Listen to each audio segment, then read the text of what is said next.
मध्ये मी आशुतोष सगळ्यांचं स्वागत करतो. नेहमीच्या प्रार्थनेने आपण सेशनची सुरुवात करूया. अखंड मंडलाकारं व्याप्तं येन चराचरं तत्पदं दर्शितं येन तस्मै श्री गुरवे नमः. गुरुर्ब्रह्मा गुरुर्विष्णू गुरुर्देवो महेश्वरः गुरुः साक्षात् परब्रह्म तस्मै श्री गुरवे नमः.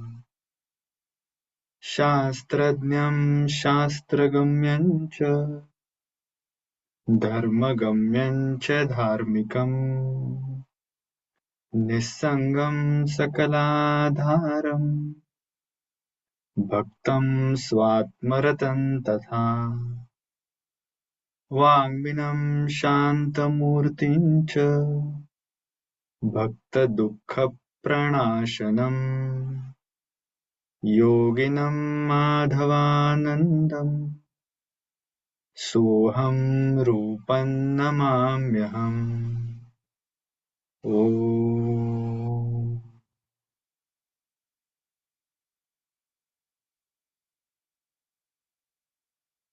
हरि ओम.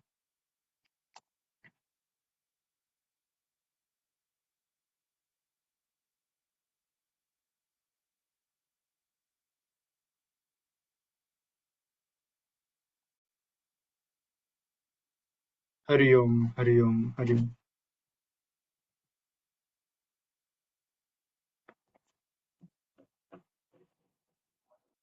हरिपाठातला अभंग आपण बघतो आहोत आणि त्याच्यामधला आज आपण आठवा अभंग बघणार आहोत. त्याच्यामध्ये मुख्यतः ज्ञानेश्वर महाराजांनी मनाची गती कशी असते आणि तिला कशा पद्धतीने याच अध्यात्माच्या मार्गावरती आणायचं असतं याच्याविषयी ज्ञानेश्वर महाराज सांगतात. संतांचे संगती मनोमार्ग गती आकळावा श्रीपती येणे पंथे रामकृष्ण वाचा भाव हा जीवाचा आत्मा तो शिवाचा रामजप एकतत्व नाम साधिती साधन द्वैताचे बंधन न बाधीचे नामामृत गोडी वैष्णवा लादली योगिया साधले जीवन कळा सत्वर उच्चार प्रल्हादी बिंबला उद्धवा लादला कृष्णदाता ज्ञानदेव म्हणे नाम हे सुलभ सर्वत्र दुर्लभ विरळा जाणे. थोडासा मोठा आहे अभंग, त्यामुळे हा पूर्ण काही आपल्या एका सत्रामध्ये घेणं शक्य नाहीये. पण तसं असलं तरी देखील ज्याप्रमाणे आपण थोडा थोडा भाग बघतो त्याप्रमाणे बघूयात. संतांचे संगती मनोमार्ग गती.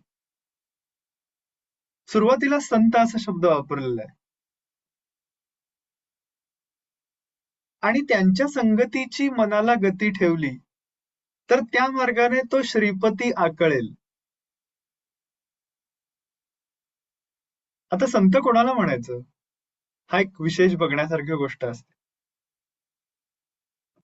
कारण का हल्ली तुकाराम महाराजांनी एका ठिकाणी असं म्हणलंय, कलियुगी फार संत झाले घरोघर. गल्ली गल्लीमध्ये संत झालेले आहेत हल्ली, पण तसं ते काही खरे संत नव्हेत. ज्यांना स्वतःला संत म्हणवून घ्यावं लागतं ते संत नाही.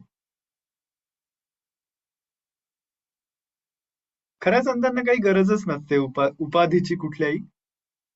समर्थ रामदास स्वामी असं म्हणतात, जो जाणेल भगवंत तयासी नाव बोलीजे संत.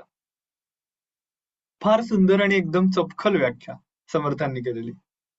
जो जाणेल भगवंत तयासी नाव बोलीजे संत, जो शाश्वत आणि अशाश्वत निवाडा करी, चळेना ढळेना देव ऐसा जयाचा अंतर्भाव. खरा जो मूळ जो परमात्मा आहे तो विश्वाच्या कुठल्याही काही विश्वामध्ये सृष्टीमध्ये काही बदल झाला तरी मूळ परमात्म्यात काही बदल होत नाही.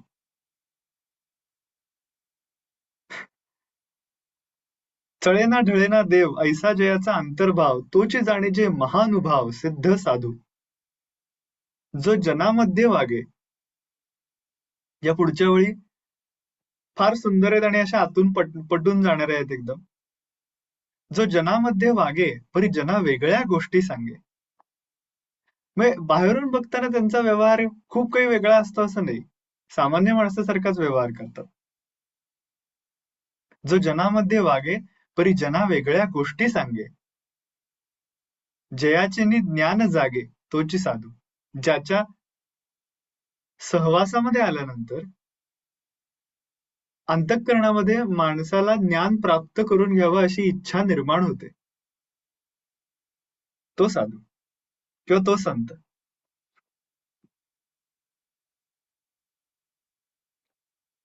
जनामध्ये वागे परी जना वेगळ्या गोष्टी सांगे. हीच गोष्ट ज्ञानेश्वर महाराजांनी अलौकिक नोहावे लोकांप्रती असं ज्ञानेश्वरीतली जी ओळ आहे की अलौकिक नोहावे लोकांप्रती म्हणजे चार चौघांच्यात वावरत असताना आपण काहीतरी वेगळे आहोत असं मुद्दामून लोकांना जाणवेल इतकं सुद्धा वेगळे पण आपण उगाच दाखवण्याचा प्रयत्न करू नये. आणि संतांच्या बाबतीमध्ये तर ते वेगळेपण दाखवत नसतात, ते प्रगट होत असतात आणि लोकांना ते कळून येत असतं. मग गजानन महाराजांच्या प्रगटीकरणाचा जो प्रसंग आहे त्याच्यामध्ये एक साधा माणूस खर तर कडेला उष्ट्या पत्रावळ्यांच्या वरचे जे कण आहेत अन्नाचे ते वेचून खातोय. याच्यामध्ये काही फार लक्ष देऊन बघण्यासारखं कोणाला वाटलं नाही. तिथनं हजारो लोक गेले असतील त्या रस्त्यावरून, कितीतरी लोक गेले असतील. चांगला म्हणजे असा काही अगदी आडगावातला असा काही रस्ता नव्हता, भरपूर लोक जात येत होते. पण फक्त पंकटलाल अगरवालांना आणि त्यांच्या सोबत जो होता त्यांना ते दिसलं.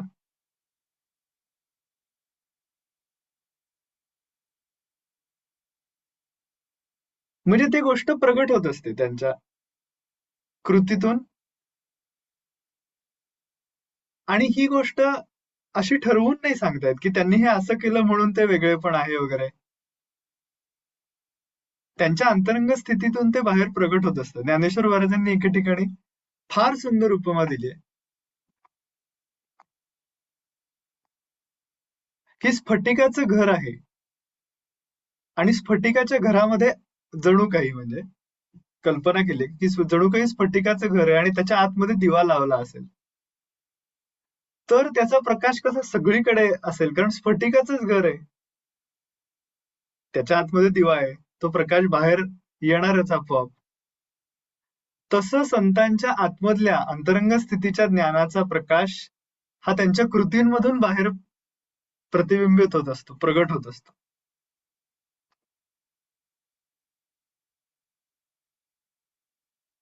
फार सुंदर उपमा आहे.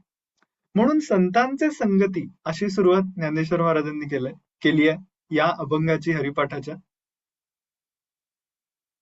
आणि संगती हा शब्द फार बघण्यासारखा आहे, कारण संबंध येणं आणि संगत असणं या दोन वेगळ्या गोष्टी आहेत. थोड्या वेळापुरता असतो तो संबंध असतो. म्हणजे उदाहरणार्थ एखादा रुमाल जर का मातीमध्ये पडला पण तो पटकन उचलला तर थोड्याशा संबंधाने संग नाही होत. तो थोड्या काळाचा संबंध आहे, तो झटकला की लगेच त्याच्यावरची माती निघून पण जाईल. पण तो तसाच पडून राहिला तिथे काही तास तर नंतर तो स्वच्छ करणं कठीण जातं, याचं कारण त्याला तो संग झालेला आहे. म्हणून हा संग म्हणजे मनाने जोडलं जाणं, मनाने जोडलं जाणं.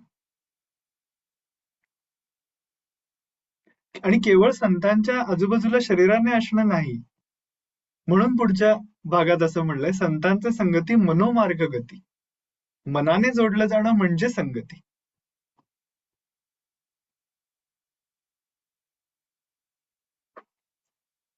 आणि ज्या वेळेला या मनाच्या मार्गाला, म्हणजे मन ज्या मार्गाने विचार करतं, तो मार्ग म्हणजे मनाचा मार्ग. त्या मनाच्या मार्गाला जेव्हा संतांच्या संगतीची गती मिळते, गती याचा अर्थ वेलॉसिटी. वेलॉसिटी याला स्पीड आणि डिरेक्शन, दिशा आणि वेग दोन्ही असतं. आणि ते दोन्ही मिळून जी होते ती वेलॉसिटी किंवा गती असते. त्या संतांच्या संगतीचीच गती मनाला आहे, नाहीतर त्या मनाला काही फार गती नाहीये अदरवाईज. ते जसे विषय येईल, ज्याप्रमाणे माणूस आयुष्य जगतोय, ज्याप्रमाणे व्यवहार होईल, त्याप्रमाणे ते मन भरकटते इकडे तिकडे. म्हणजे असंच आपण जगत असतो कॅज्युअली. पण इथं ज्ञानेश्वर महाराज असं म्हणतात की संतांची संगती दे मनाला. आणि ही संगती अनेक प्रकारे मनाला आपण देऊ शकतो. उदाहरणार्थ, एखाद्या संतांच्या चरित्राचा किंवा त्यांच्या एखाद्या ग्रंथाचं वाचन चाललं असेल, आपण रोज थोडा काही त्यांच्या ग्रंथाचं वाचन करत असू, तर त्या ग्रंथ वाचनाचं जरी आपण स्मरण केलं की आपण हा ग्रंथ वाचतोय, याचं स्मरण जरी केलं तरी सुद्धा तो संतांचं स्मरण असल्यासारखं आहे. कारण त्या ग्रंथाच्या रूपाने, त्या वाङ्मयाच्या रूपाने ते संत स्वतः आहेत. समर्थांनीच म्हणलेलं आहे, आत्माराम दासबोध माझे स्वरूप स्वतः सिद्ध. मी स्वतः आहे त्याच्यामध्ये. किंवा गीता हे जाणा वाङ्मयीन श्रीमूर्ती प्रभूची, असं म्हणलं जातं. भगवद्गीता ही जणू काही तो ईश्वरच आहे, तोच आहे ईश्वर. गीता हाच ईश्वर आहे.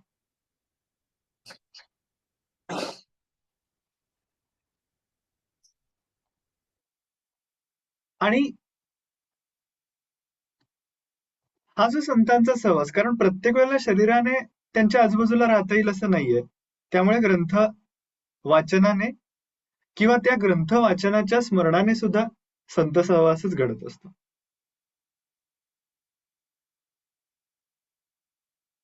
किंवा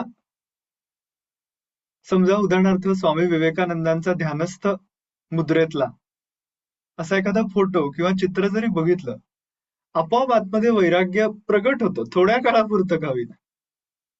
बरं वाटतं. कारण स्वामी विवेकानंद ही तर वैराग्याची मूर्तिवंत, म्हणजे मूर्तीच ते जणू काही वैराग्याची, इतकं ठसलेलं वैराग्य. त्यामुळे त्यांची शांत निश्चल ध्यानस्थ मुद्रा बघितल्यानंतर आतमध्ये प्रसन्नता उमटतेच मनामध्ये. हा संत संघच आहे. तो जो कन्सर्न मनाला डेव्हलप होतो त्या काळापुरता तो संत संघ आहे.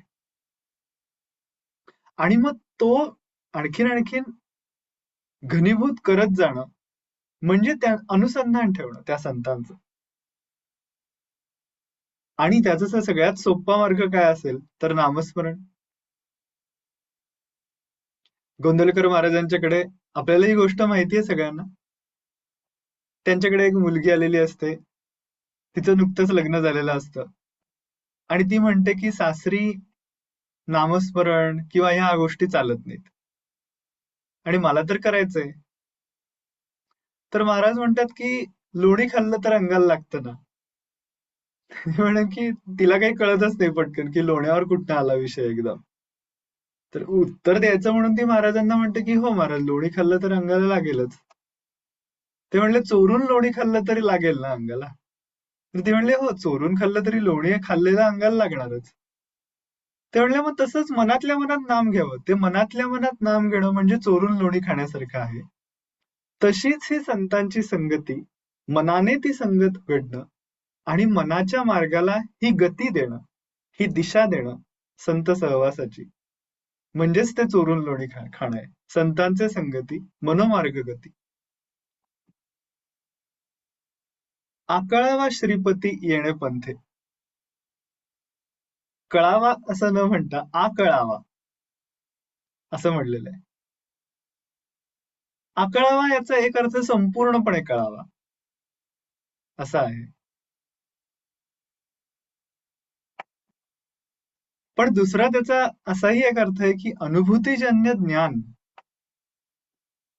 म्हणजे फर्स्ट हँड इन्फॉर्मेशन आणि फर्स्ट हँड नॉलेज याच्यामध्ये फरक असतो. ज्याप्रमाणे इंजिनिअरिंगच्या क्षेत्रामध्ये एखाद्याला लेथ मशीनचं डायग्राम चांगली काढता येत असेल, पण जो शॉप फ्लोअरवरचा प्रत्यक्ष कामगार आहे, ज्याने प्रत्यक्ष त्या लेथ मशीनवर वर्षानुवर्ष काम केले, त्याला ते मशीन जसं माहिती असतं, तसं या ड्रॉइंग काढणाऱ्या आणि मार्क मिळवणाऱ्या इंजिनिअरिंगच्या विद्यार्थ्याला माहिती नसतं. कारण त्याला प्रत्यक्षातलं ज्ञान आहे त्या गोष्टीचं, त्याला अनुभूती आहे लेथ मशीनवर काम करण्याची. वर्गात बसलेल्या मुलाला त्याचं थेरॉटिकल ज्ञान आहे, वैचारिक ज्ञान आहे.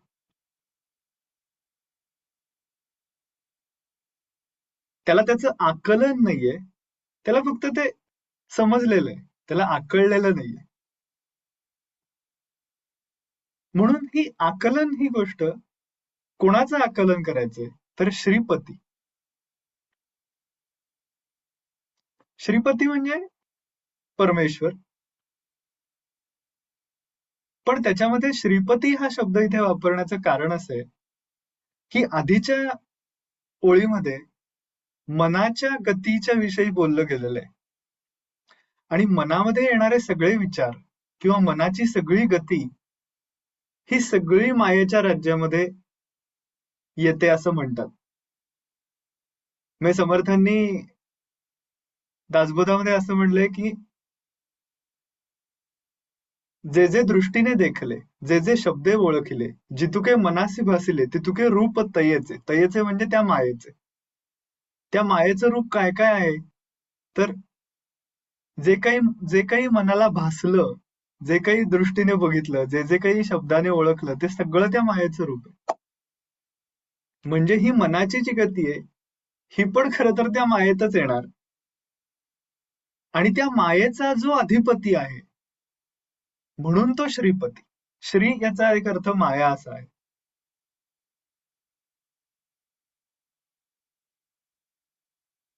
म्हणून श्रीपती. आकळावा श्रीपती येणे पंथे. या मार्गाने तो श्रीपती आकळावा, याचा अर्थ आपल्याच आतमध्ये. बाहेर कुठे त्याला शोधायला अर्थातच जायचं नाहीये. आपल्या आतमध्येच मस्तकामध्ये अवधान केंद्रित करून मनातल्या वृत्ती शांत केल्या. थोडं ठरवायचं की थोडा वेळ आपण सोडून देणार. आपण थोडाच वेळ इतर कुठला विचार न करता शांत, फक्त स्वतःसाठी स्वतःचा वेळ स्ववर अवधान केंद्रित करण्यासाठी. मग 5च मिनिटाचा मला वेळ जरी असेल तरी पण त्या 5 मिनिटामध्ये 5 मिनिटं पण खूप झाली. मला 2च मिनिटाचा वेळ आहे, मला 1च मिनिटाचा वेळ आहे, काही हरकत नाही. 1 मिनिट इतर काहीही न करता फक्त स्ववरती अवधान केंद्रित करणे. हळूहळू जमेल, कारण ती गोष्ट सरावाची आहे. प्रयोग पद्धत आहे, शास्त्र आहे, त्यामुळे त्याला सराव असणं आवश्यक आहे. त्यामुळे लगेच कदाचित जमेल, जमलं तर छान आहे, पण नाही जमलं तर आपण डिमोटिवेट न होऊन जाता करत राहणे, दररोज थोडा प्रयत्न करत राहणे. ते सगळे प्रयत्न जमा होत असतात. आपल्या मनालाच त्याची समजूत होत जाते की स्वची जाणीव कशी ओळखायची. मी आहे अशी मूळ अस्तित्वाची जी जाणीव आहे, तिचा वेध घेणं हाच सगळ्या गोष्टींचे कोर. ही एक गोष्ट आहे, एकमेव गोष्ट आहे की स्वचा वेध घेणे, अस्तित्वाची जाणीव ती ओळखण्याचा प्रयत्न करणे आणि तिचा आविर्भाव अंतःकरणावरती तो धरून ठेवण्याचा प्रयत्न करणे. त्यानुसार आपण आता 10 मिनिटं ध्यान करूया. डोळे मिटूया, ताठ बसूया, मस्तकामध्ये अवधान केंद्रित करूया.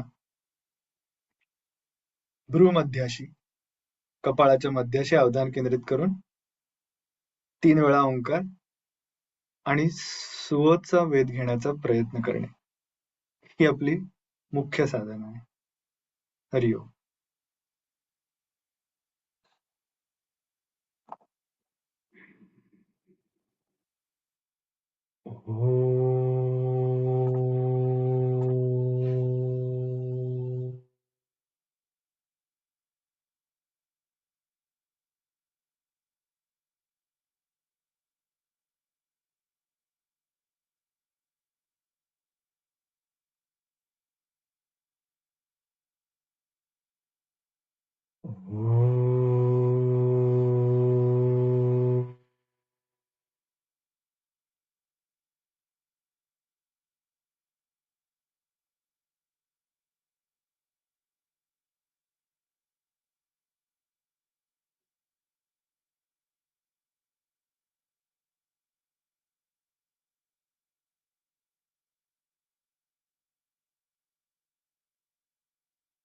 Oh.